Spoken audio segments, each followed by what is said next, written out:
നമസ്കാരം. ബോംബുകൾക്കും തകർക്കാൻ കഴിയാത്ത ഒരു രാജ്യമുണ്ട്, അത് ഇറാനാണ്. ചാരത്തിൽ നിന്ന് ഉയർന്നു വരാൻ കഴിയുന്ന ഒരു രാജ്യം, അതാണ് ഇറാൻ. കാരണം അങ്ങനെയാണ് ഇറാന്റെ ഒരു ഭൂമിശാസ്ത്ര ഘടന എന്ന് പറയുന്നത്. ഭൂമിക്കടിയിലെ പ്രതിരോധം, പിക്കാക്സ് പർവ്വത്തിലെ അദൃശ്യമായിട്ടുള്ള ആണവ നഗരം, ചാരത്തിൽ നിന്ന് ഉയരുന്ന ഇറാന്റെ ശാസ്ത്രക്കരുത്ത്, ഇതൊന്നും ഒരിക്കലും എഴുതിത്തള്ളാൻ കഴിയുന്നതല്ല. ലോകശക്തികളുടെ ഉപരോധങ്ങൾക്കും നിരന്തരമായിട്ടുള്ള ഭീഷണികൾക്കും ഒക്കെ മുന്നിൽ മുട്ടുമടക്കാത്ത ഒരു രാഷ്ട്രത്തിന്റെ അതിജീവനമാണ് ഇന്ന് പശ്ചിമേഷ്യയിലെ പർവ്വതനിരകളിൽ ദൃശ്യമാകുന്നത് എന്ന് പറയാം. അതിൽ നമ്മൾ അത്ഭുതപ്പെടേണ്ടതില്ല. ഇറാന്റെ മരുഭൂമികൾക്കും കരിമ്പാറക്കൂട്ടങ്ങൾക്കും ഉള്ളിൽ നിശബ്ദമായിട്ട് എന്നാൽ അതിവേഗത്തിലുള്ള നിർമ്മാണ പ്രവർത്തനങ്ങൾ നടക്കുന്നു.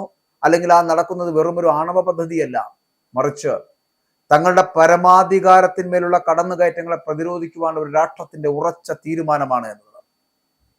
അന്താരാഷ്ട്ര സമ്മർദ്ദങ്ങളും ഇസ്രായേൽ ഉൾപ്പെടെയുള്ള രാജ്യങ്ങളിൽ നിന്നുള്ള അപ്രതീക്ഷിത വ്യോമാക്രമണങ്ങളും പതിവാകുമ്പോൾ സ്വന്തം സമ്പത്തായ ആണവ സാങ്കേതിക വിദ്യയെയും ശാസ്ത്രത്തിനെയും സംരക്ഷിക്കുവാൻ ഇറാൻ തിരഞ്ഞെടുക്കുന്നത് ഭൂമിയുടെ ആഴങ്ങളിലെ സുരക്ഷിതത്വമാണ്.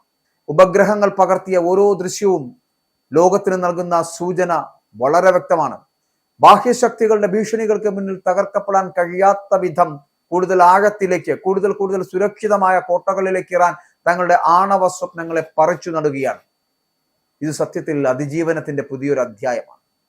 ബാഹ്യശക്തികളുടെ നിരന്തരമായിട്ടുള്ള ഭീഷണികൾക്കും ഉപരോധങ്ങൾക്കും നടുവിൽ സ്വന്തം ശാസ്ത്രീയ നേട്ടങ്ങളെ സംരക്ഷിക്കുക എന്നത് മറ്റ് ഏതൊരു പരമാധികാര രാഷ്ട്രത്തിന്റെയും കടമയാണ്. ഇതിന്റെ ഭാഗമായിട്ടാണ് നദാൻസ് ആണവ കേന്ദ്രത്തിന് തൊട്ടടുത്തുള്ള മൗണ്ട് കൊളാങ് ഗ്യാസ് ലാബ്, അതായത് ഈ ഞാൻ ആദ്യം സൂചിപ്പിച്ച പിക്കാക്സോ പർവ്വതങ്ങൾ, ആ പർവ്വതനിരകളിൽ ഇറാൻ അത്യാധുനികമായിട്ടുള്ള സുരക്ഷാ സംവിധാനങ്ങൾ ഒരുക്കിയിരിക്കുന്നതുകൊണ്ടാണ്.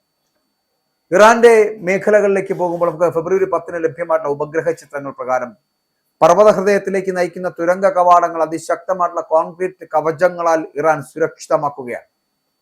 കൂറ്റൻ ബൂം പമ്പുകൾ ഉപയോഗിച്ച് നടത്തുന്ന ഈ നിർമ്മാണം കേവലം ഒരു കെട്ടിടം പണിയലല്ല, മറിച്ച് ഇറാന്റെ ആണവ സാങ്കേതിക വിദ്യയെ ലോകത്തിലെ ഏറ്റവും മാരകമായിട്ടുള്ള ബങ്കർ ബസ്റ്റർ ബോംബുകളിൽ നിന്ന് പോലും സംരക്ഷിക്കുവാനുള്ള ഒരു കവചം തീർക്കലാണ്. കഴിഞ്ഞ വർഷങ്ങളിൽ തങ്ങളുടെ ആണവ ശാസ്ത്രജ്ഞർക്ക് നേരെയും ഗവേഷണ കേന്ദ്രങ്ങൾക്ക് നേരെയും ഉണ്ടായ ആക്രമണങ്ങൾ ഇറാന് നൽകിയ പാഠം വളരെ വ്യക്തമാണ്. തുറന്ന സ്ഥലത്തേക്കാൾ സുരക്ഷിതം പർവ്വതങ്ങളുടെ ആഴങ്ങളാണ് എന്നും institute for science and international സെക്യൂരിറ്റിയുടെ നിരീക്ഷണങ്ങൾ ശരിയാണെങ്കിൽ വരും കാലങ്ങളിൽ ഇറാന്റെ ഏറ്റവും നിർണായകമായിട്ടുള്ള യുറേനിയം സമ്പുഷ്ടീകരണ പ്രക്രിയകൾ ഈ പർവ്വതത്തിനുള്ളിലെ സുരക്ഷിതമായിട്ടുള്ള അറകളിലായിരിക്കും നടക്കുക. അത്യാധുനികമായിട്ടുള്ള സെൻട്രിഫ്യൂജുകളെ ശത്രുക്കളുടെ കണ്ണെത്താത്ത ദൂരത്ത് ഉറപ്പിച്ചു നിർത്തുന്നതിലൂടെ ഭീഷണികൾക്ക് മുന്നിൽ തങ്ങൾ തലകുനിക്കില്ല എന്ന് ഇറാൻ ലോകത്തോട് വിളിച്ചു പറയുകയാണ്. സൂപ്പർ പവറുകൾ ആകാശത്ത് യുദ്ധം പ്രഖ്യാപിക്കുമ്പോൾ ഇറാൻ കളി മാറ്റുന്നത് കടലിനടിയിലാണ്. ആർക്കും തടയാൻ കഴിയില്ല, കാരണം ഇവിടെ നിയമം എഴുതുന്നത് ഇറാനാണ് എന്നുള്ളതാണ്. ഇറാൻ എഴുതുന്ന നിയമപുസ്തകത്തിൽ നിന്ന് മാത്രമേ മറ്റുള്ള രാജ്യങ്ങൾക്ക് ഇറാനെ തകർക്കാൻ കഴിയൂ. ഇറാൻ ഒന്ന് മനസ്സ് വെച്ചാൽ മാത്രമേ ഇറാനെ തകർക്കണമെന്ന് മറ്റുള്ളവർക്കും കഴിയൂ. അതാണ് ഒരു പ്രത്യേകത എന്ന് പറയുന്നത്. ഇറാൻ അത്രത്തോളം സുരക്ഷിതമായിട്ടുള്ള ഒരു കവചത്തിനുള്ളിൽ മൂടിക്കിടക്കുന്നു എന്ന് പറയുന്നത്. ഇറാനെ തകർക്കാൻ ശ്രമിക്കുന്നവർക്ക് പക്ഷേ ഈ കടലിടുക്കുകളെ തകർത്തതിന് ശേഷം മാത്രമേ എത്താൻ കഴിയൂ എന്നുള്ളതാണ് ഏറ്റവും വലിയ പ്രത്യേകത. പക്ഷേ ഈ കടലിടുക്കുകൾ തകർക്കുന്നതിന് മുമ്പ് തകർക്കാനെത്തുന്ന രാജ്യത്തിന്റെ തലകൊയ്യാൻ കരുത്തുള്ളവരാണ് ഇറാൻ എന്നുള്ളത് അവർ തെളിയിക്കുക തന്നെ ചെയ്യും. ഒരു രാഷ്ട്രത്തിന്റെ പരമാധികാരത്തിന്മേൽ ഏൽപ്പിക്കപ്പെട്ട മുറിവുകൾ ആ രാഷ്ട്രത്തെ കൂടുതൽ കരുത്തരാക്കുകയുള്ളൂ എന്നതിന്റെ ഉത്തമ ഉദാഹരണമാണ് ഇറാനിലെ പുതിയ നിർമ്മാണങ്ങൾ എന്ന് പറയപ്പെടുന്നത്. 2025 ജൂണിൽ അമേരിക്കയും ഇസ്രായേലും സംയുക്തമായിട്ട് നടത്തിയ വ്യോമാക്രമണം നദാൻസിലെ ആണവ നിലയത്തിന് വലിയ നാശനഷ്ടങ്ങൾ വരുത്തിയിരുന്നു എന്നുള്ളത് യാഥാർത്ഥ്യമാണ്. ഇറാന്റെ ശാസ്ത്രീയ മുന്നേറ്റങ്ങളെ ഭയന്ന ശത്രുക്കൾ അവരുടെ സമ്പുഷ്ടീകരണ ശേഷി പൂർണ്ണമായിട്ടും തകർത്തെന്ന് അവകാശപ്പെട്ടപ്പോഴും ചാരത്തിൽ നിന്ന് ഒരു ഫീനിക്സ് പക്ഷിയെ പോലെ ഇറാൻ ഉയർത്തെഴുന്നേൽക്കുകയാണ് ഉണ്ടായത്. ആക്രമണത്തിന് തൊട്ടു പിന്നാലെ ഇറാൻ തങ്ങളുടെ പുനർനിർമ്മാണ പ്രവർത്തനങ്ങൾ ആരംഭിച്ചു കഴിഞ്ഞിരുന്നു. തകർന്ന കെട്ടിടങ്ങൾക്ക് മുകളിൽ ഇന്ന് പുതിയതും കൂടുതൽ കരുത്തുറ്റതുമായിട്ടുള്ള മേൽക്കൂരകൾ ഉയർന്നു കഴിഞ്ഞിരിക്കുന്നു. ഇത് വെറുമൊരു നിർമ്മാണ പ്രക്രിയയല്ല, മറിച്ച് ശത്രുക്കളുടെ ചാരക്കണ്ണുകളിൽ നിന്നും അത്യാധുനിക ഉപഗ്രഹ നിരീക്ഷണങ്ങളിൽ നിന്നും തങ്ങളുടെ രഹസ്യങ്ങളെ മറച്ചു പിടിക്കുവാനുള്ള സുരക്ഷാ കവചമാണത്. ആധുനിക യുദ്ധതന്ത്രങ്ങളിൽ ഡ്രോണുകൾ വഹിക്കുന്ന പങ്ക് തിരിച്ചറിഞ്ഞ നദാൻസിലും ഇസ്ഫഹാനിലും ഒക്കെ അത്യാധുനിക ആന്റി ഡ്രോൺ കവചങ്ങളാണ് ഇറാൻ ഇപ്പോൾ സ്ഥാപിച്ചിരിക്കുന്നത്.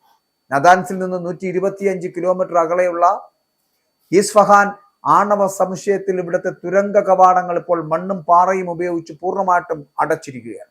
പുറമേ നിന്ന് നോക്കുന്നവർക്ക് ഇതൊരു ഉപേക്ഷിക്കപ്പെട്ട ഇടമായി തോന്നാമെങ്കിലും ഇറാന്റെ ഏറ്റവും തന്ത്രപ്രധാനമായിട്ടുള്ള നിശബ്ദ പ്രതിരോധമാണിത് എന്ന് പറയാതിരിക്കാൻ കഴിയില്ല. ഇതാണ് ഞാൻ പറഞ്ഞത്, ഇറാന്റെ തന്ത്രപ്രധാനമായിട്ടുള്ള സ്ഥലങ്ങൾ, താവളങ്ങൾ ഇവയൊക്കെ ഉണ്ട്.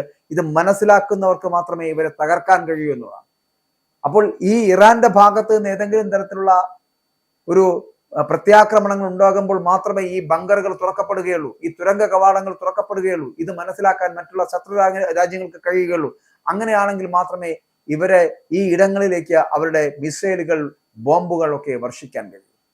അതുകൊണ്ട് തന്നെ ഇറാന്റെ ഏറ്റവും തന്ത്രപ്രധാനമായിട്ടുള്ള നിശബ്ദ പ്രതിരോധം നടക്കുന്ന ഇടങ്ങളിലേക്ക് അത് കണ്ടുപിടിച്ചാൽ മാത്രമേ ശത്രുക്കൾക്ക് ആ രാജ്യത്ത് വന്ന് ബോംബിട്ടത് നശിപ്പിക്കുവാൻ കഴിയൂ. ഇവിടെ ശത്രു രാജ്യങ്ങൾ തൊടുത്തുവിടുന്ന ബോംബുകളുടെ ആഘാതം അത് ആഗിരണം ചെയ്യാൻ കട്ടിയുള്ള മണ്ണുപാളികൾക്ക് സാധിക്കും. ഇത് ഉള്ളിലുള്ള പരീക്ഷണശാലകൾക്ക് ഒരു സ്വാഭാവിക കവചം തന്നെ തീർക്കുകയാണ്. അത്യാധുനിക കമാൻഡോ ഗ്രൂപ്പുകൾ തുരങ്കങ്ങൾ വഴി ഉള്ളിലേക്ക് കടന്നു കയറുന്നത് തടയാൻ ഈ മണ്ണും പാറയും ചേർന്നുള്ള കവചം വലിയൊരു തടസ്സമാണ്. ഏകദേശം 400 കിലോഗ്രാം ഉയർന്ന സമ്പുഷ്ട യുറേനിയം ഇവിടെ സൂക്ഷിച്ചിട്ടുണ്ട് എന്നാണ് കരുതപ്പെടുന്നത്. ഇറാന്റെ വർഷങ്ങളായിട്ടുള്ള കഠിനാധ്വാനത്തിന്റെ ഫലമായിട്ടുള്ള ഈ സമ്പത്ത് ഏത് വില കൊടുത്തും സംരക്ഷിക്കുക എന്നത് ഒരു രാഷ്ട്രമെന്ന നിലയിൽ അത് ഇറാന്റെ ബാധ്യതയുമാണ്. ആണവ സാങ്കേതിക വിദ്യയിലെ തങ്ങളുടെ അവകാശങ്ങൾ സംരക്ഷിച്ചുകൊണ്ട് തന്നെ ലോകരാജ്യങ്ങളുമായിട്ട് ക്രിയാത്മകമായിട്ടുള്ള ചർച്ചകൾക്ക് ഇറാൻ എന്നും വാതിൽ തുറന്നിട്ടുണ്ട്. അന്താരാഷ്ട്ര ആണവ ഏജൻസിയായിട്ടുള്ള തലവൻ റാഫേൽ ഗ്രോസി സൂചിപ്പിക്കുന്നത് പോലെ സമാധാനത്തിനുള്ള ഒരു അവസരത്തിന്റെ ജാലകം ഇപ്പോഴും അവശേഷിക്കുന്നുണ്ട് എന്ന് പറയാതിരിക്കാൻ കഴിയില്ല. എന്നാൽ ട്രംപ് ഭരണകൂടത്തിന്റെ സൈനിക ഭീഷണികൾ സമാധാന ശ്രമങ്ങൾക്ക് കനത്ത വെല്ലുവിളിയാണ് എന്ന് ഇറാൻ പറയുമ്പോഴും ഒരു കാര്യം ഉറപ്പിച്ചോളൂ, ട്രംപ് ഏത് നിമിഷം വേണമെങ്കിലും ഇറാനെതിരെയുള്ള ആക്രമണം വളരെ കൃത്യമായി നടപ്പിലാക്കിയിരിക്കും. പക്ഷെ അങ്ങനെ ആ പദ്ധതികൾ നടപ്പിലാക്കുമ്പോൾ യുദ്ധതന്ത്രങ്ങൾ മെനഞ്ഞ് ട്രംപ് എത്തുമ്പോൾ ട്രംപിനെതിരെ ഉപയോഗിക്കുവാനുള്ള ആയുധങ്ങൾ ഇറാന്റെ സൈനിക കേന്ദ്രങ്ങളിൽ സജ്ജമാണ് എന്നുള്ള കാര്യത്തിൽ തർക്കമില്ല. ഇവിടെ ഞാൻ ഈ പറഞ്ഞ പദ്ധതി പുനർനിർമ്മിക്കുവാനുള്ള അറിവും ശേഷിയും സാങ്കേതിക വിദ്യയും ഒക്കെ ലഭിച്ചു കഴിഞ്ഞാൽ എല്ലായ്പ്പോഴും എല്ലാ പുനർനിർമ്മിക്കുവാനും ആർജിക്കുവാനും കഴിയുന്ന തരത്തിലേക്ക് ഒരു രാജ്യം എത്തിച്ചേരുന്നു എന്നുള്ളതിന്റെ ഏറ്റവും വലിയ ഉദാഹരണമാണ് ഇറാൻ. ഇറാന്റെ ആത്മവിശ്വാസത്തെയാണ് ഇത് പ്രതിഫലിപ്പിക്കുന്നത് എന്നുള്ളതാണ്. ആക്രമണങ്ങൾ കൊണ്ട് തകർക്കാൻ കഴിയാത്തത് ഒരു ജനതയുടെ അറിവിനെയും അവരുടെ നിശ്ചയദാർഢ്യത്തെയുമാണ് എന്ന് പറയാതിരിക്കാൻ കഴിയില്ല. കെട്ടിടങ്ങൾ ചിലപ്പോൾ നമുക്ക് തകർത്തെറിയാൻ കഴിയും, യന്ത്രങ്ങളെ ചിലപ്പോൾ നമുക്ക് നിശ്ചലമാക്കാൻ കഴിയും. പക്ഷെ ഒരു ജനത ആർജിച്ചെടുത്ത അറിവിനെയും അവരുടെ സാങ്കേതിക വിദ്യയെയും ബോംബുകൾ കൊണ്ട് ഇല്ലാതാക്കാനാവില്ല എന്ന സത്യമാണ് ഇന്ന് ഇറാനിൽ ദൃശ്യമാകുന്നത് എന്ന് പറയാതിരിക്കാൻ കഴിയില്ല.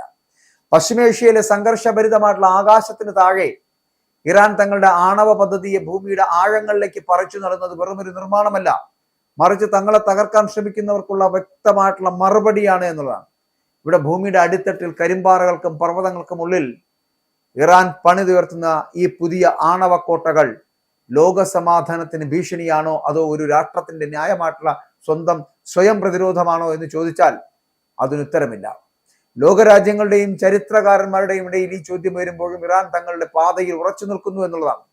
ആയുധങ്ങൾക്കും ഉപരോധങ്ങൾക്കും തകർക്കാൻ കഴിയാത്തത് ഒരു ജനതയുടെ ശാസ്ത്രീയമായിട്ടുള്ള അറിവിനെയാണ് എന്ന് ഈ അതിജീവനം തെളിയിക്കുകയാണ്.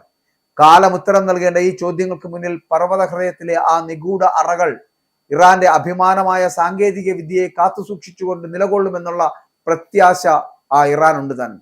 പക്ഷെ ആ പ്രത്യാശകളൊക്കെ നിൽക്കുമ്പോഴും ഒരു കാര്യം ഉറപ്പാണ്, വരും കാലങ്ങളിൽ, വരും ദിനങ്ങളിൽ, വരുന്ന മണിക്കൂറുകളിൽ ഇറാനെതിരെ ആയുധം പ്രയോഗിക്കുവാൻ ട്രംപ് അല്ലെങ്കിൽ അമേരിക്ക തയ്യാറെടുക്കുന്ന നിമിഷം വിദൂരമല്ല എന്നുള്ളത്. പക്ഷെ അങ്ങനെയുള്ള ഒരു സാധ്യതകൾ കാണുമ്പോഴും ഇറാൻ വളരെ കോൺഫിഡന്റ് ആണ്. വളരെ വലിയ ആത്മവിശ്വാസത്തോടു കൂടിയുള്ള യാത്രയാണ് ഇറാൻ നടത്തുന്നത്.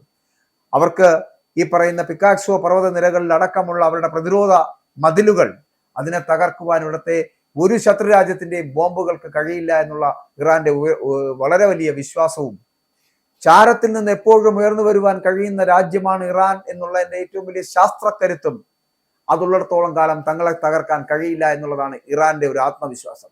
പക്ഷേ എന്തൊക്കെ പറഞ്ഞാലും അന്ത്യശാസനം നൽകി ട്രംപ് കാത്തിരിക്കുന്ന വേളയിൽ ഇന്നല്ലെങ്കിൽ നാളെ ആദ്യത്തെ ആയുധം പ്രയോഗിക്കുന്നത് USS എബ്രഹാം ലിങ്കൺ. അതിൽ നിന്ന് ആ വിമാനവാഹിനി കപ്പലിൽ നിന്നുള്ള ആദ്യത്തെ മിസൈൽ ഇറാന്റെ തന്ത്രപ്രധാനമായ ഇടങ്ങളിൽ വീഴുമെന്നുള്ള കാര്യത്തിൽ തർക്കമില്ല. പക്ഷെ അത് ഇറാന്റെ അവസാനമായിരിക്കില്ല, അത് അമേരിക്കയുടെ നിൽക്കുന്ന സഖ്യകക്ഷികളുടെയും അവസാനമാകുമെന്നുള്ള കാര്യത്തിലും തർക്കമില്ല.